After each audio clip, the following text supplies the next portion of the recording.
Свадбените и другите семејни свечености кои се организираат овој период во Тетовско често се прославуваат со пукање од огнено оружје, па поради тоа од заталкани куршуми има и повредени лица и материјална штета.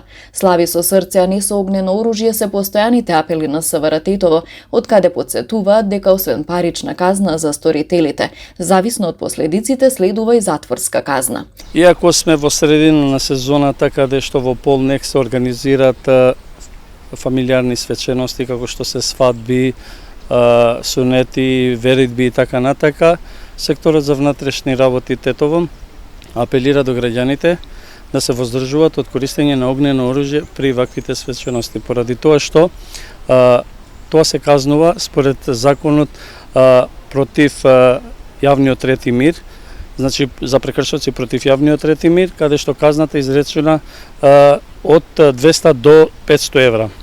Доколку во вакви случаи се случува да има значи последици, дали материјално или повредени лица, тоа може да премине во кривично дело кое се казнува од 2 до 5 години затворска казна.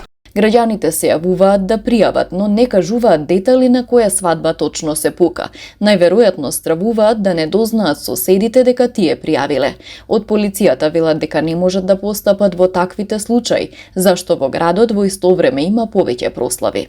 Пошто имаме конкретни случаи каде што вика се пука, меѓутоа во градот се случуваат 3-4 до 5 свадби и не може да се лоцира или да се координира каде или во која свадба се пука. Затоа што подетално информацијата да биде со локација, улица или број, толку поедноставно ќе може да се превземат соодветни мерки. Односно, полицијата превзема соодветни мерки према сите исто, така што во иднина секој кој ќе го прекрши законот ќе биде санкциониран во однос на законот.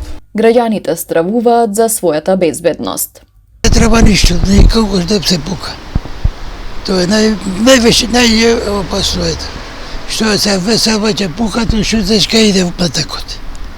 Тоа треба да се забрани, државата треба да стриктно да се забрани и секој кој ќе се пати да се казне ригорозно. Не е во ред, секако. Има деца мали, има ова, има тоа. 300 работа се случуваат и несреќи, така да. Ја мислам дека не е во ред. Ја мислам дека има санкции, меѓутоа не се почитуваат. На 13 јули во дворна семејна куќа 59-годишна тетовка била погодена од заталкан куршум. По 3 дена во полицијата се пријавил скопјанец зашто на семејна свеченост на која пукало од огнено оружје бил повреден малолетник. На 18 јули залутано зрно паднало во соба на семејна куќа во Челопек. На 25 пак со повреда од залутан куршум завршил и 40-годишник од Желино, додека 3 дена потоа зрно паднало во дворна куќа во Теново. Имало и случаи кога се пукало од возило во движење.